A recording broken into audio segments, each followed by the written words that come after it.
말씀드렸다시피 이렇게 세 개의 레이어, 세 개의 층으로 이렇게 나눌 수가 있습니다. 벽면 아주 가까이에 있는 그 영역은 비스커스 월 레이어 혹은 비스커스 서브 레이어라고 이야기하는 영역이고요.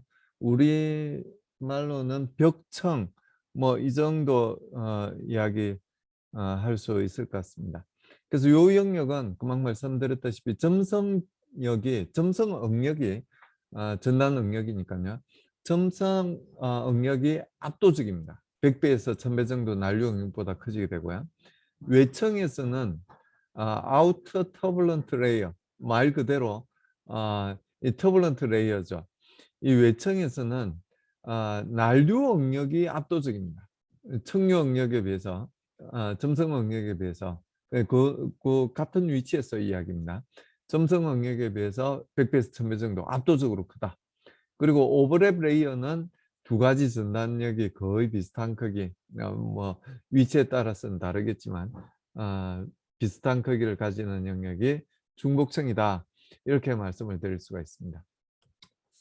그래서 이 프란들이 아주 중요한 이제 이 역할을 유체역학에서 중요한 역할을 하고 했지만 그 중에 하나도 이 난류에서도 아주 중요한 역할을 해준 게 바로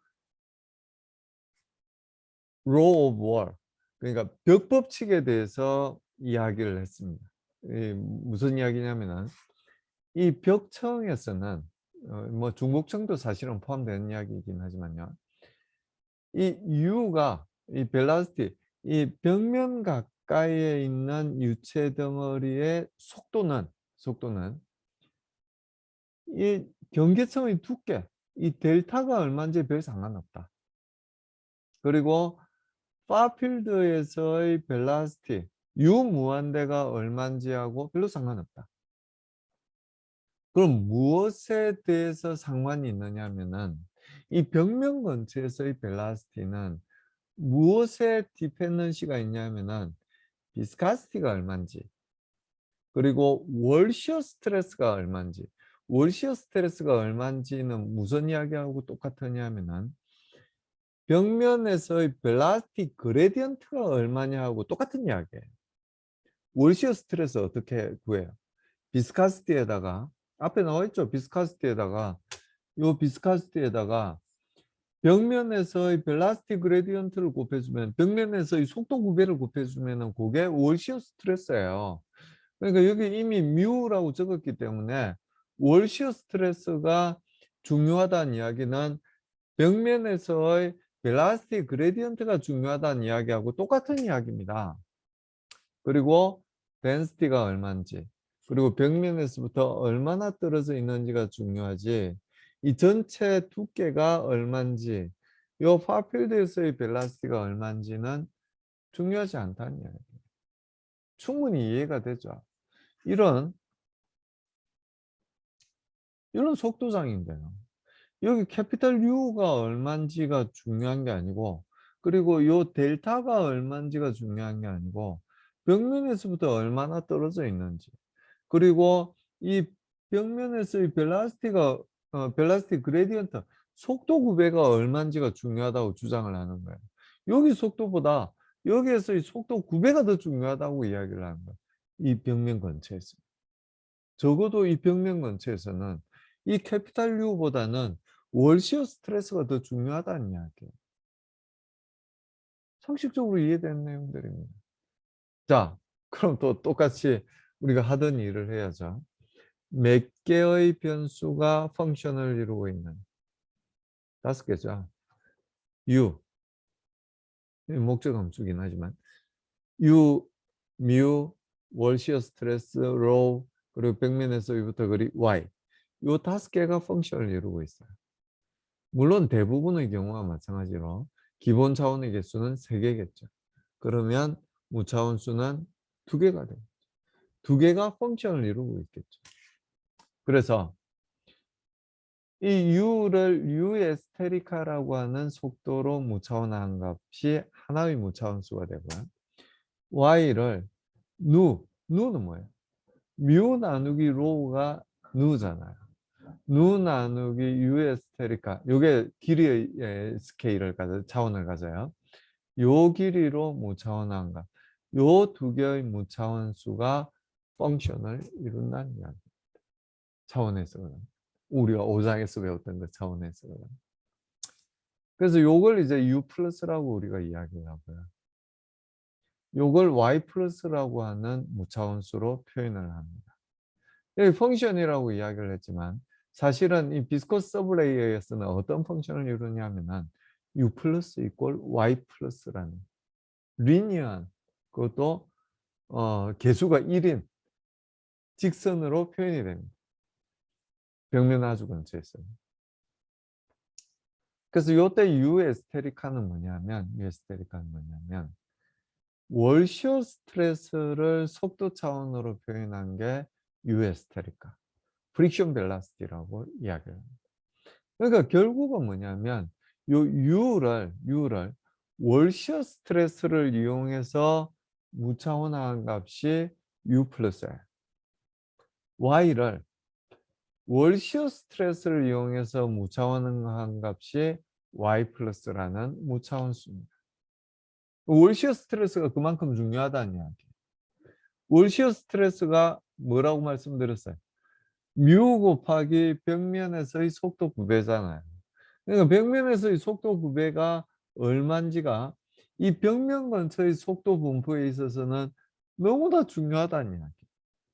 당연하죠. 벽면에서 속도는 얼마입니까? 0이죠.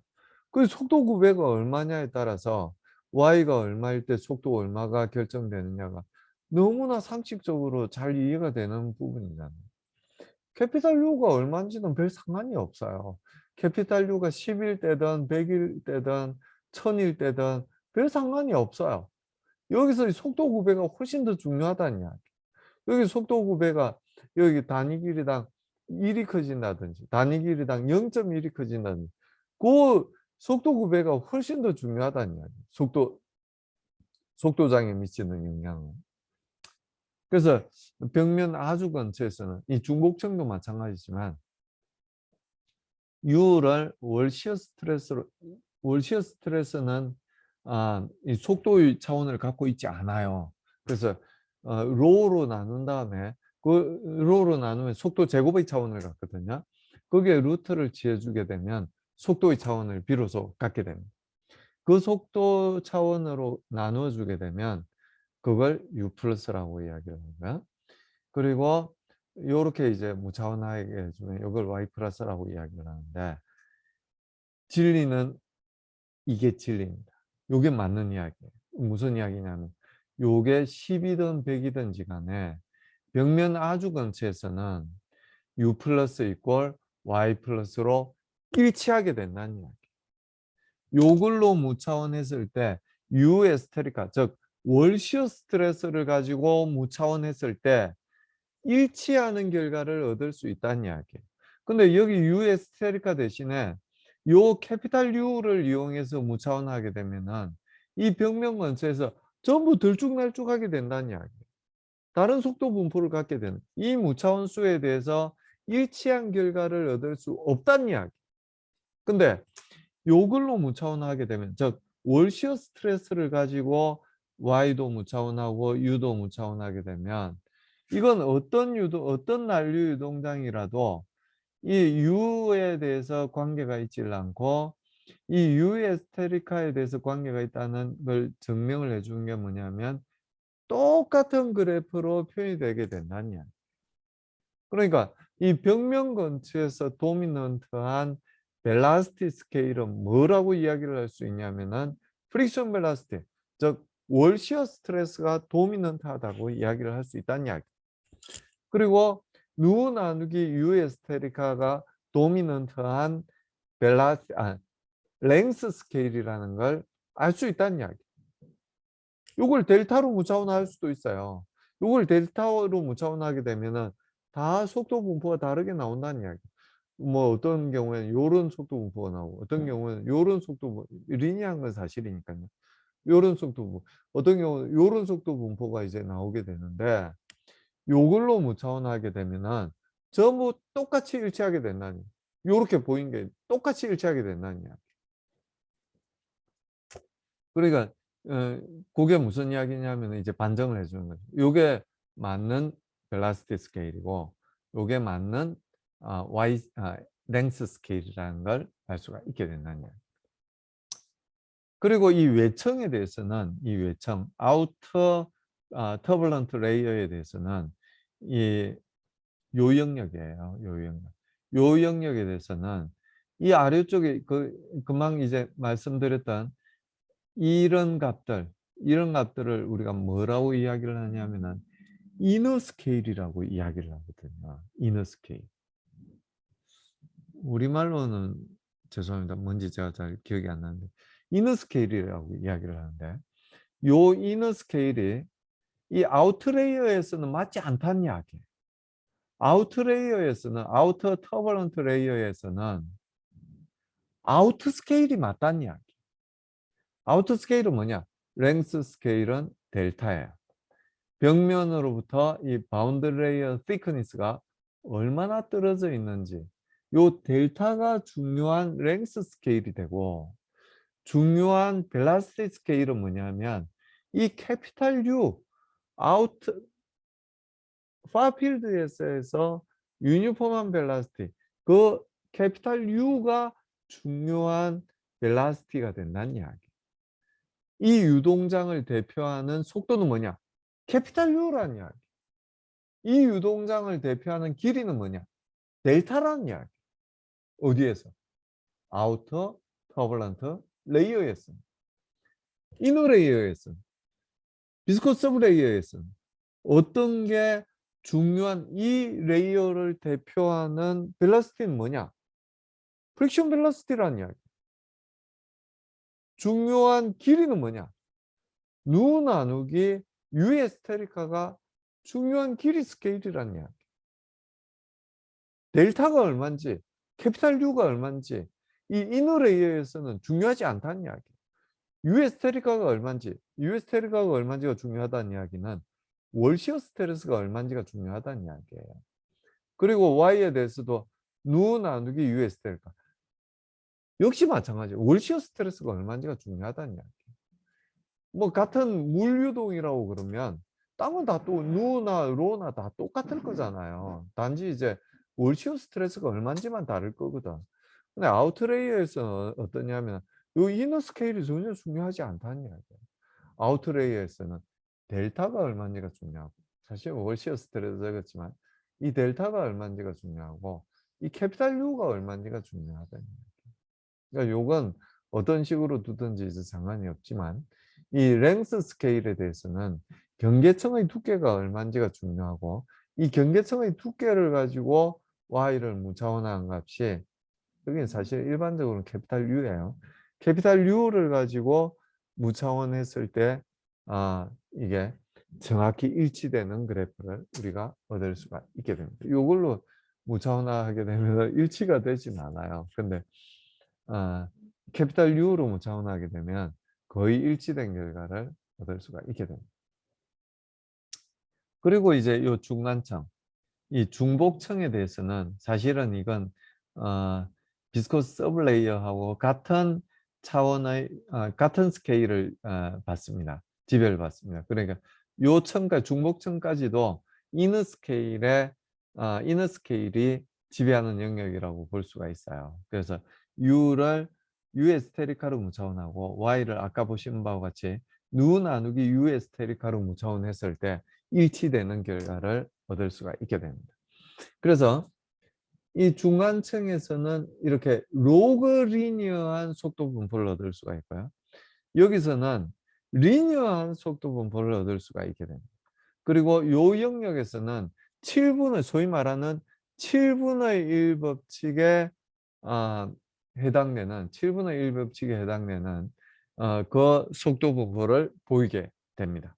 자, 속도 분포 한번 볼까요, 그럼? 금방 말씀드렸듯이 비스코스 서브레이어에서는 U 플러스 이꼴 Y 플러스의 속도 분포를 가지게 됩니다. 직선의 속도 분포예요. 그러니까 벽면 근처에서 아주 근처에서의 속도 분포를 보면 직선으로 표현이 된다는 거예요. 직선으로. 그리고 이 중간청, 대수중복청에서는 로그 리니어한, 그러니까 가로축은 로그로 표시를 하고 세로축은 그냥 일반 스케일로 표시를 하게 되면 로그 리니어한 이런 속도 분포를 얻을 수 있어요. 자, 이 벽청, 이너 레이어, 그러니까 비스코스 서브 레이어하고 오버랩 레이어까지는 일치되죠. 요 스케일로 무차원하니까 U 에스테리카로 무차원하고 누 나누기 U 에스테리카로 Y를 무차원하게 되면 정확히 일치되는 이런 그래프를 그릴 수가 있어요. 이거 하나의 유동장을 플롯한 게 아닙니다. 이렇게 보시면 아우터 레이어에서는 다 달라지죠. 파이프 플로우냐, 플레이트 플로우냐, 아니면 이제 뭐 프레셔 그레디언트가 어떠냐에 따라서 이렇게 서로 다른 속도 분포를 가지게 되는데요. 요 이너 레이어로 무차원하게 되면 이 비스코스 서브 레이어까지, 비스코스 서브 레이어하고 오버랩 레이어까지는 일치되는 속도 분포를 얻을 수가 있어요. 여기 이 비스코스 서브 레이어 요 부분은 곡선으로 표현되어 있지만 이 가로축이 로그축으로 표현되어 있는 상황이라는 걸 이해를 하셔야 됩니다. 그래서 만약에 리니어로 요게 리니어인데요. 이게 요걸 이제 로그축으로 표시했다는 이야기는 벽면 가까이를 자세히 보겠다는 그런 이야기거든요. 만약에 리니어로 표시를 하면 정확히 직선으로 표현되는 게 요 영역입니다. 요건 이제 한 촉을 벽면을 로그로 표시를 했을 때 리니어하게 표시가 되는 게 로그 리니어한 대수중복청이 되고요. 이렇게 표시를 하면 요 바깥 영역은 되게 작게 표현이 돼요. 근데 보세요. 요게 1000이잖아요. 요게 만입니다. 그럼 요 전체가 이제 1000이라면, 요게 1000이라면 여기 10분의 1에 해당되는 영역을 여기서부터 여기까지 표현을 하는 거예요. 나머지 90%를 여기서부터 여기까지로 표현을 하는 겁니다. 이 로그 축에 여러분이 혼돈을 하시면 안 됩니다. 물론 여러분들은 자랑스러운 공학도시이기 때문에 이런 건 절대 오해하시지 않으리라고 생각을 합니다. 그래서 대략 1000가지가 이너 스케일에 영향을 받는 비스코스 서브 레이어와 오버랩 레이어가 되고요. 나머지 한 7, 8천까지가 이 속도 결핍 법칙이 작용을 하는 외청 영역이 됩니다. 웨이크의 그런 속도 분포를 가지는 외청이 되는 거죠. 이거는 y 나누기 델타의 7분의 1승에 정확히 콜랩스가 됩니다. 그러니까 이 축들을 전부 요걸로 무차원을 하게 되면 이렇게 일치하게 돼요. 그래서 아주 좁은 영역, 이게 지금 좀 과장되게 그린 거라는 걸 이제 다시 말씀드립니다. 사실 비스코스 서브레이어는 리니어한 요 영역 여기까지로 표시가 돼야 돼요. 리니어한 영역이 비스코스 서브레이어고요. 오버랩 레이어가 거기에서 한 요 정도까지가 오버랩 레이어가 되고 나머지는 외청이에요. 그래서 대부분의 영역은 여기는 이제 다르게 보이지만 요걸로 이제 이렇게 무차원을 하게 되면 콜랩스가 됩니다. 이렇게 일치하는 결과를. 요 아래쪽만 이제 달라지게 되는데요. 그건 별로 표가 나지 않습니다. 좁은 영역이고 급격하게 변하는 영역이기 때문에. 그래서 난류 경계청 영역을 그냥 하나의 속도 프로파일로 표시를 한다면 요 속도 프로파일로 저는 표시를 하고 싶습니다. 근데 만약에 파이프 플로어라든지 아니면 이 덕트 사이의 그런 유동이라든지 그런 컨파인드 돼 있는 유동이라면 대표적인 속도 프로파일을 이게 아니라 요걸로 표현을 하고 싶어요. 파이프 플로어를 보시면 이 두 번째 플로어인데 요렇게 로그 리니어한 거하고 별로 차이가 나지 않아요, 사실. 차이가 나지 않습니다. 그래서 만약에 컨파인드 돼 있는 파이프 플로우나 아니면 덕트 플로우 같은 경우에는 이 속도를 가지고 대표적인 속도라고 이야기를 할 거고요. 아니면 경계청 유동이다. 요건 경계청 유동을 보여주는 그림이거든요. 이런 경계청 유동이다 그러면 대표적인 속도로는 저는 요렇게 이제 표시를 해야 되지 않을까. 그렇게 생각을 합니다. 요건 너무나 좁은 영역이에요. 여기 대략 보시면 y 플러스가 한 10 정도까지잖아요. 요게 대략 한 이 엣지까지가 한 7, 8천, 7, 8천 정도 된다고 이제 보이는데요. 7, 8천 중에서 10가지만, 전체가 7, 8천인데 10가지만 서브레이어예요. 비스코스 서브레이어.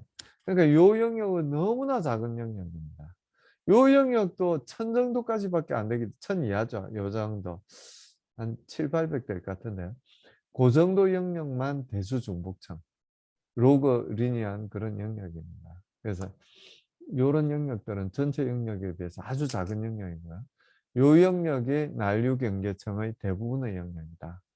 근데 컨파인드 돼 있는 영역에 대해서는 요걸 대표적인 속도로 해도 별로 차이가 없다. 이렇게 다시 한번 말씀을 드립니다.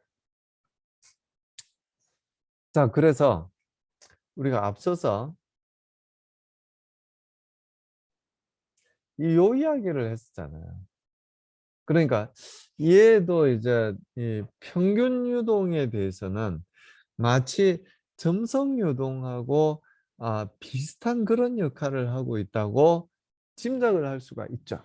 그래서 얘를 얘하고 비슷한 역할을 하니까요. 얘하고 비슷한 형태로 모델링을 합니다. 저도 이제 옛날에 모델링을 했지만 그 모델을 어떤 모델이라고 하냐면 에디 비스카스티 모델이라고 이야기를 합니다. 자, 보세요. 요 값을 마이너스 부호까지 포함을 해서 요 값을 요 값이에요. 요 값을 요런 형태로 모델링 하겠다는 이야기입니다. 근데 이 뮤는 라미나에 대한 비스카스, 그러니까 이게 비스카스티죠. 이게 비스카스티인데요. 터블런트에 대한 비스카스티가 있을 거라고 모델링을 하는 거예요. 그러니까 이 값을 이렇게 표현할 건데요.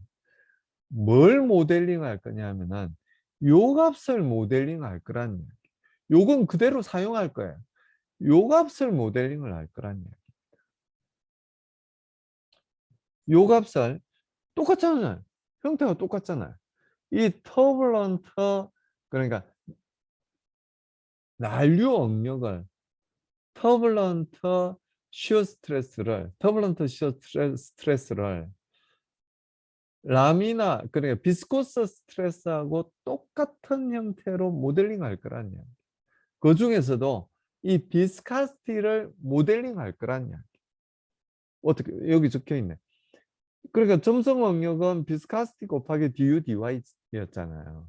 그런 것처럼 이 난류 응력을 난류 점성에다가 그 와점성이라고 이야기하는데 이 난류 점성에다가 du dy를 곱해준 값으로 모델링 하겠다는 거예요. 실제로 이런 게 아니에요. 이렇게 모델링 하는 거야. 이렇다고 이게 되게 잘 맞아요. 근데 신기한 건 그러니까 아직까지도 1904년에 만든 이 에디 비스카스티 모델을 지금도 쓰고 있는 거겠죠. 그 잘 맞으니까요. 난류를 이제 풀 수 있는 가능성이 생긴 거예요. 지금부터. 1905년부터. 고전에는 난류를 해석적으로 풀 수 있는 방법이 없었어요. 레이놀즈 에버리지를 한 나비에스톡스 이퀘이션을 만들고 그때 등장한 게 요 난류 응력이에요. 그 난류 응력을 프란들이라는 천재가 요렇게 모델링함으로써 에디 비스카스티 모델을 도입함으로써 난류를 해석하기 시작한 거예요. 비로소. 그래서 이 뮤티를 어떻게 다시 모델링을 한 요런 형식으로 이 난류 응력을 표현한다고 이야기를 하고 이 뮤티를 길이 스케일과 속도 스케일의 곱으로서 표현을 하겠다는 이야기입니다. 정확히 이야기를 하면 요 양변의 로를 나눈 값, 그러니까 이 뮤는 이 로에다가 덴시티에다가 길이 스케일 L과 속도 스케일 L 곱하기 du dy L 곱하기 du dy를 하면은 속도 차원이 나옵니다. 그래서 길이 스케일과 속도 스케일의 곱으로서 표현하겠다는 게 이 천재적인 에디 비스카스티 모델이에요. 그래서 여기 L은 이제 혼합끼리 믹싱 랭스라고 이야기를 하고 있고요.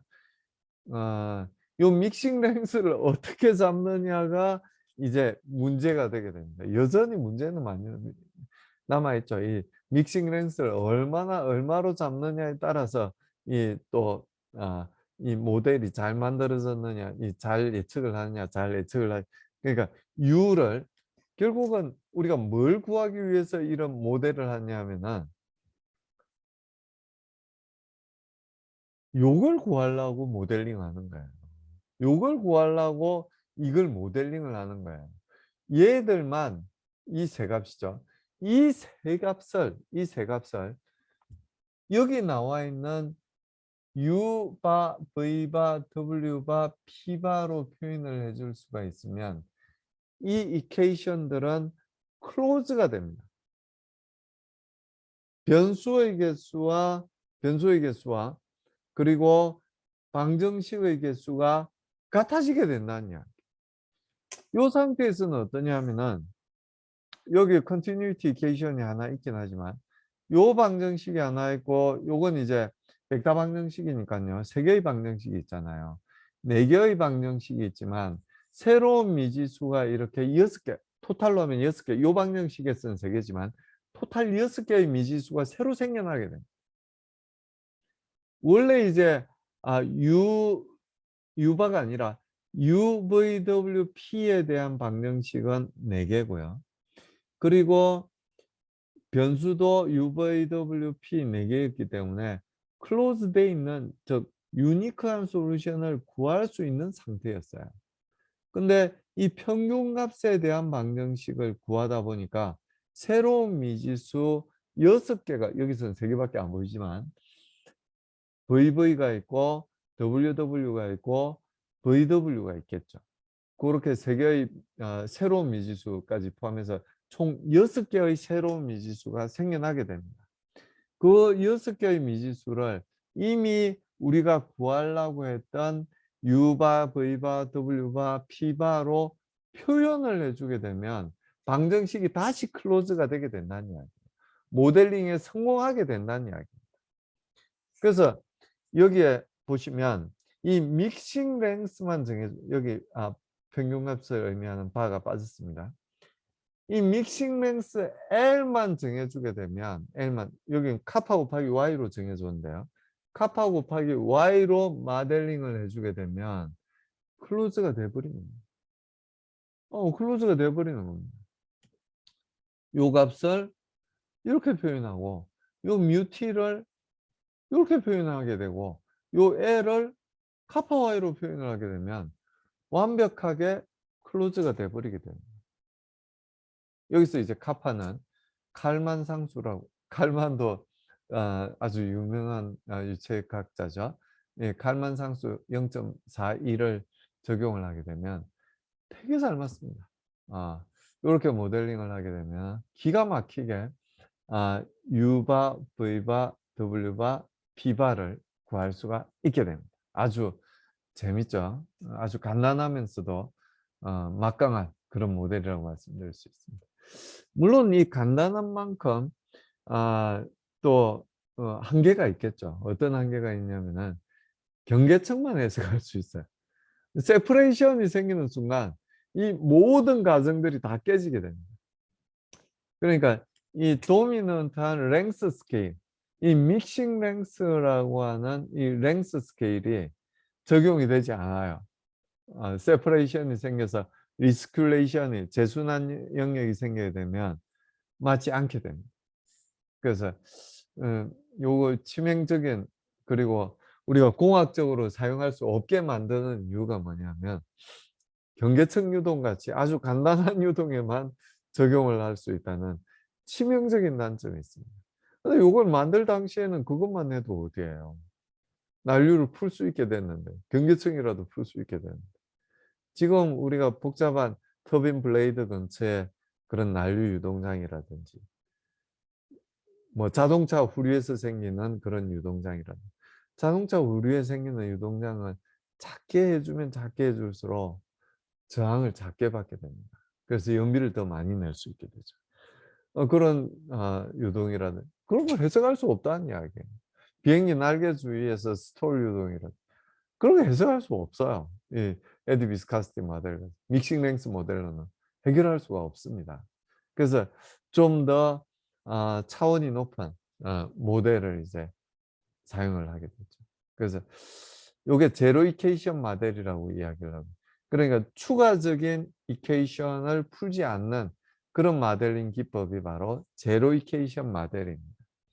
여기서 이제 발전을 하면 원 이퀘이션 모델, 투 이퀘이션 모델, 쓰리 이퀘이션 모델 그리고 요 레이놀즈 스트레스를 직접 해석하는 레이놀즈 스트레스 모델 6개 이퀘이션을 더 푸는 거죠.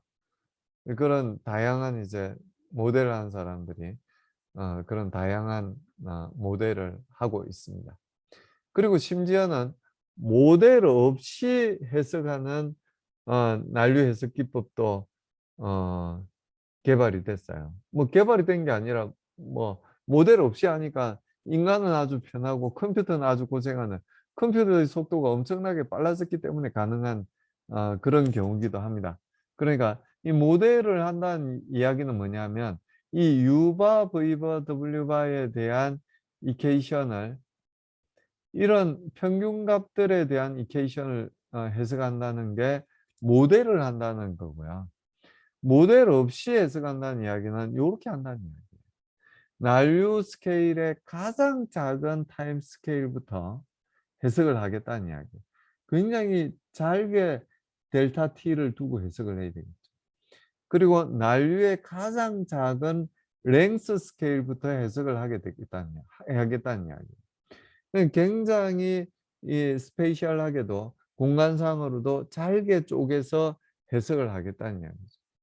그 기법을 뭐라고 이야기를 하냐면은 아, Direct Numerical Simulation, DNS라고 이야기를 합니다. DNS는 요 U바, V바, W바, P바에 대해서 해석을 하는 게 아니고 UVWP에 대해서 직접 바로 해석을 하게 됩니다. 그럼 진짜 난류, 평균값에 대한 해석이 아니라 진짜 난류가 시간에 대해서 어떻게 변하는지를 보여줄 수 있는 그 해석을 할 수가 있게 되는 게 바로 DNS다. 컴퓨터가 많이 발전해서 간단한 유동량에 대해서는 요 DNS로 해석을 할 수 있는 수준까지 왔습니다. 복잡한 유동에 대해서 터빈 블레이드 주위에서 유동량이라든지 비행기 날개 주위에서 유동량이라든지 자동차 주위에서 유동량이라든지 이런 유동량들은 죄송하지만 DNS로 모델 없이 해석하기에는 아직까지도 컴퓨터가 덜 발전했다 이렇게 말씀드릴 수 있습니다. 그래서 공학적인 문제들은 아직도 이런 모델에 의존을 해야 된다고 말씀을 드릴 수가 있습니다. 그래서 이렇게 이제 모델링을 해서 해석을 할 수가 있습니다. 자, 한번 봅시다. 20도의 공기 유동이라고 이야기했어요. 14cm짜리 튜브라고 이야기를 했고요. fully developed condition이라고 이야기를 했습니다. 입구의 영향을 받지 않는다는 이야기죠. 처음에 이 유동장이 입구를 만나게 되면 아래쪽 위쪽 사방에서 전부 이거 파이프니까요. 사방에서 전부 경계층이 자라기 시작합니다. 경계층이 결국은 하나로 모이겠죠. 더 이상 경계층이 커질 수 없습니다. 그럼 조금 지나서 fully develop이 되게 됩니다. fully develop이 되고 나면은 더 이상 유동장이 왜 fully develop이 완전 발달됐다고 이야기를 하냐면은 뭔가 이게 발달됐다는 의미가 뭐 좋아졌다는 그런 의미는 아닙니다. 발달됐다는 게 변한다는 의미예요. 속도 프로파일 자체가 변한다는 의미지. 뭔가 뭐 좋은 쪽으로 업데이트 됐다는 그런 의미는 전혀 아닙니다. 그래서 속도 프로파일이 점점 변하다가 변하는 영역을 발달 영역이라고 이야기를 하고요. 다 발달해서 이제 더 이상 속도장이 변하지 않으면 fully develop 됐다고 이야기를 합니다. 그래서 완전 발달됐다고 이야기를 하는데요. 지금 요 문제에서는 완전 발달된 그런 유동을 의미를 하고 있습니다. 만약에 청류유동이라면 이 센터에서의 벨라시티가 평균 속도의 2배가 되는 그냥 파라볼릭한 속도 구조를 가지겠죠.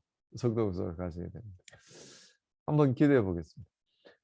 여기 센터 라인에서의 벨라시티가 5m/s이라고 이야기를 했어요. 그래서 만약에 이게 청류유동이라면 이게 5m/s이니까 평균 속도가 2.5m/s 돼야 되겠죠. 한번 기대를 해봅니다.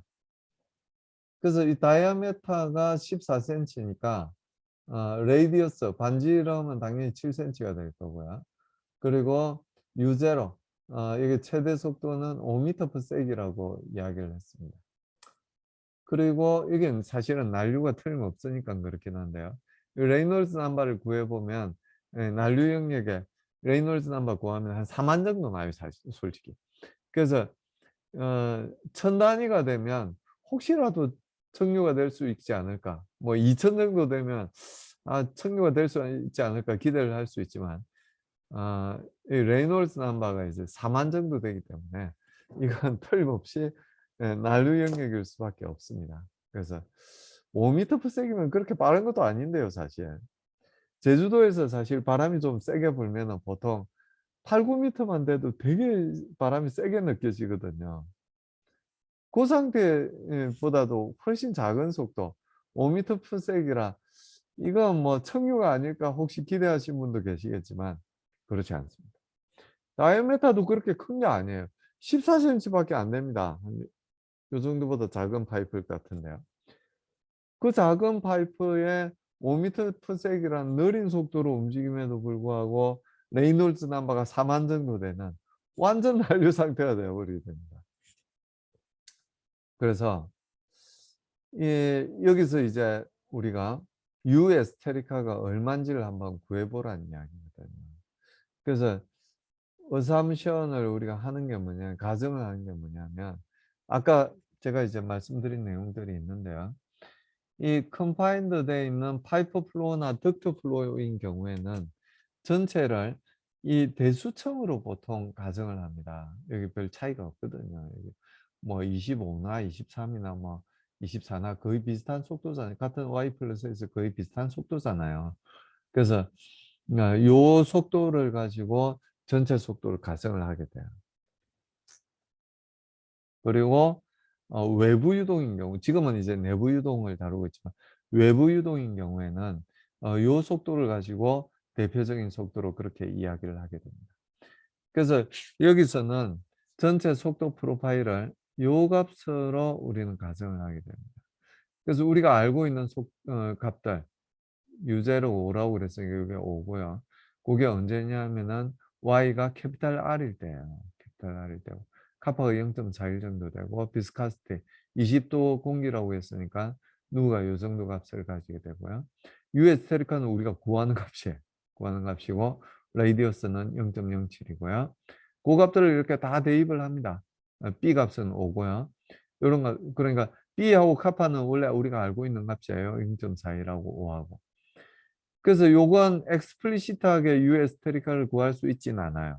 그래서 U 에스테리카가 얼마인지 가정을 하고 업데이트 시키고 또 가정을 하고 업데이트 시키고 이걸 이제 반복해서 구하게 되면 U 에스테리카가 0.28 정도 되는 값을 구할 수가 있게 됩니다.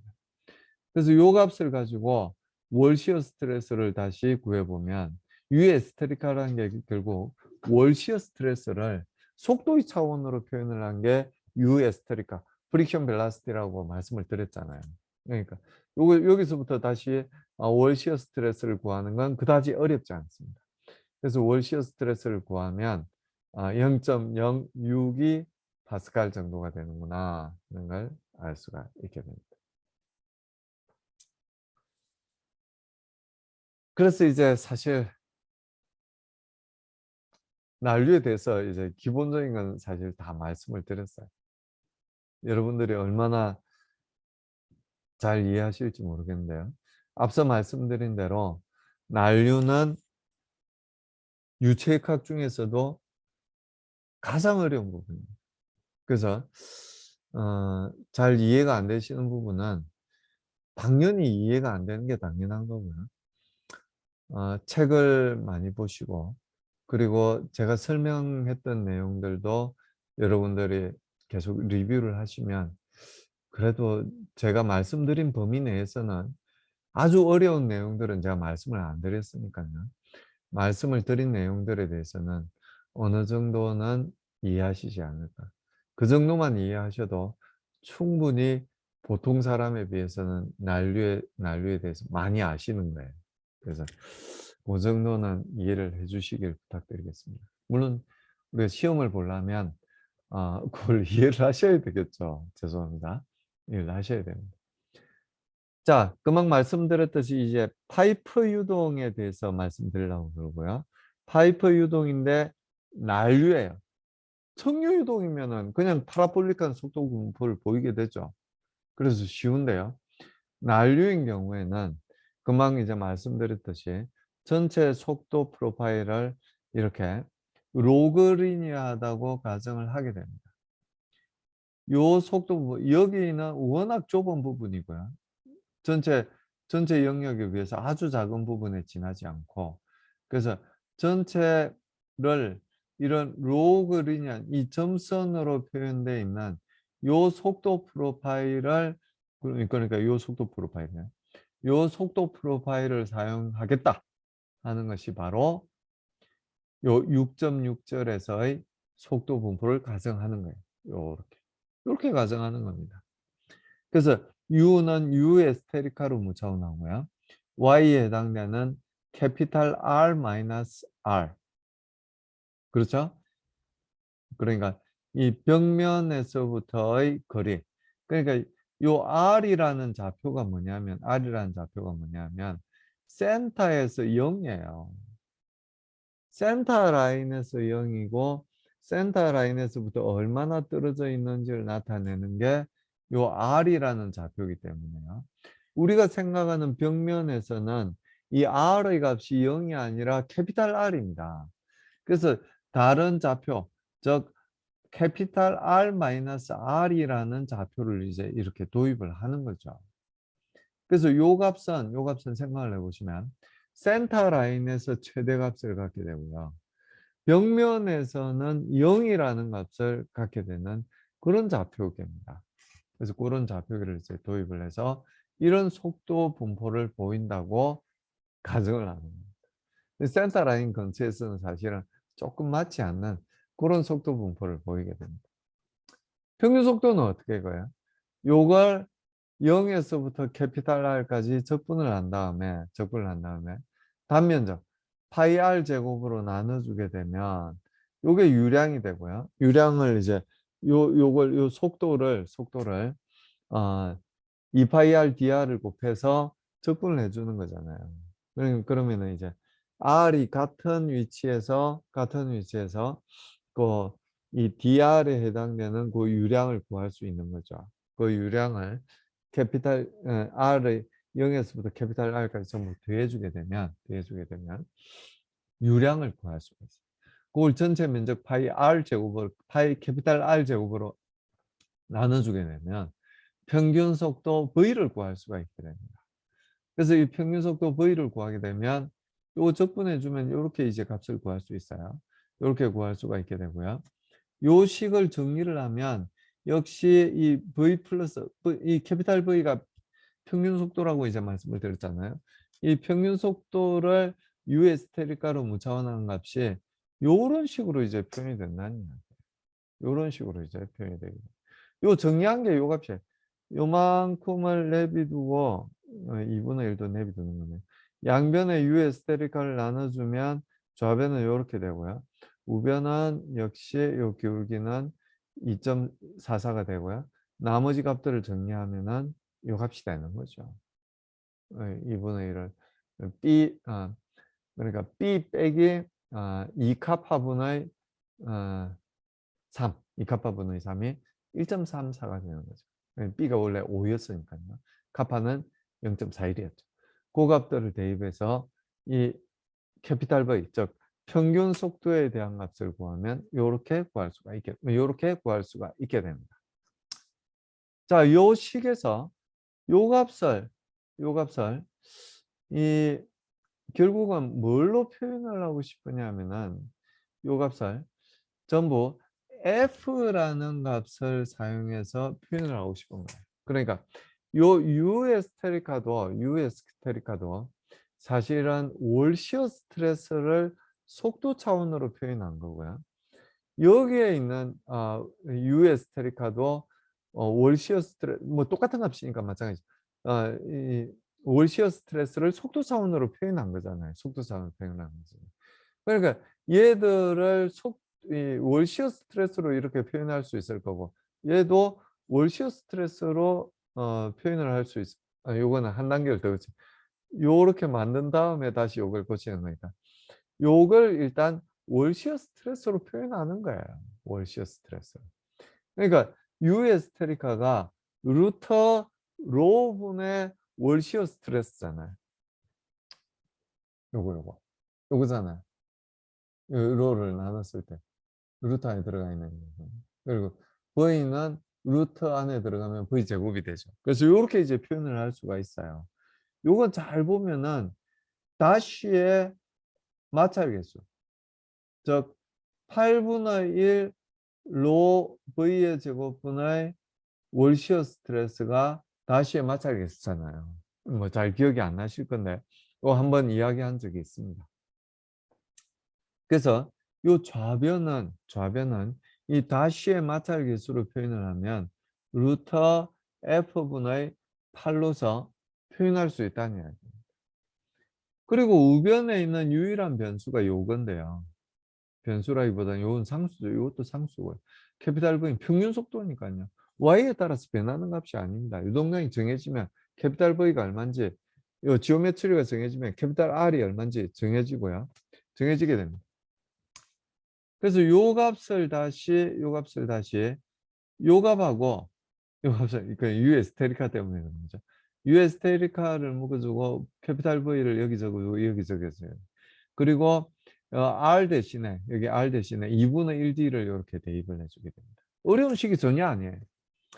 그리고 요 값은 뭐냐면 요 값이죠. 8분의 F 루트 8분의 F입니다. 이거 부모 문자 바뀌어 있으니까요. 이것도 부모 문자 바꿔서 이렇게 적으면 되겠죠. 2분의 1을 냅두고 생각하면 누분의 D 곱하기 캐피탈 V잖아요. 이건 뭐예요? 레이놀즈 넘버입니다. 이게 레이놀즈 넘버예요. 누는 뮤 나누기 로잖아. 그래서 요만큼이 레이놀즈 넘버를 의미하는 거고요. 그리고 요만큼이 루트 8분의 F. 얘의 역수예요. 8분의 F를 나타내는 겁니다. 그래서 좌변에는 요 값을 대입하고 우변 로그 안에는 요 값 대신에 요 값을 대입을 하게 되면 요 식을 얻을 수가 있게 됩니다. 뭐냐? 요걸 보면 우리가 뭘 알 수 있냐? 레이놀즈 넘버가 얼마인지를 알면 요 식에서 유일한 미지수가 뭐냐면 다시의 마찰 개수 F예요. F가 얼마인지를 알 수 있게 된다는 이야기입니다. 레이놀즈 넘버가 얼마인지 알면은 F가 얼마인지 알 수 있게 된다는 이야기. 자, 근데 explicit하게 표현되어 있지는 않죠. F 이꼴 어떤 function of 레이놀즈 넘버로 되어 있는 건 아니죠. 물론 임플리시트하게 표현이 되어 있죠. F가 여기도 있고 여기도 있으니까 쉽게 구할 수 있는 건 아니에요. 그렇지만 구할 수는 있어요. 유일한 F 값을 구할 수는 있어요. 임플리시트하게 표현이 되어 있지만.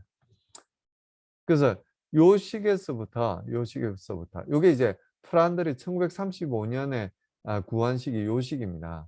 근데 실험 데이터를 이용해서 다시 리스케일링을 해보니까 1.95가 아니라 2.0이었고 1.02가 아니라 0.8이 맞는 값이다 하는 건 후대에서 다시 조정한 식입니다. 그래서 레이놀즈 넘버에 대해서 요 F 값들을 구해보면 이렇게 구할 수가 있어요. 레이놀즈 넘버가 만에서부터 1억이 될 때까지 만 배가 증가함에도 불구하고 요 F 값은 5분의 1, 5분의 1밖에 감소가 안, 5분의 1로밖에 감소, 만분의 1이 되지 않았다는 이야기예요. 만 배가 된 것도 아니고, 만분의 1이 된 것도 아니고, 그냥 5분의 1이 됐을 뿐이라는 이야기예요.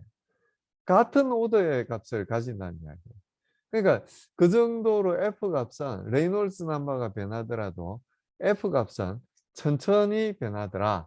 무차원화된 이 8분의 1 로 곱하기 V제곱으로 월시어 스트레스를 무차원화하면 그렇게 급격히 변하지 않고 천천히 변하더라 하는 것을 알 수가 있게 됩니다.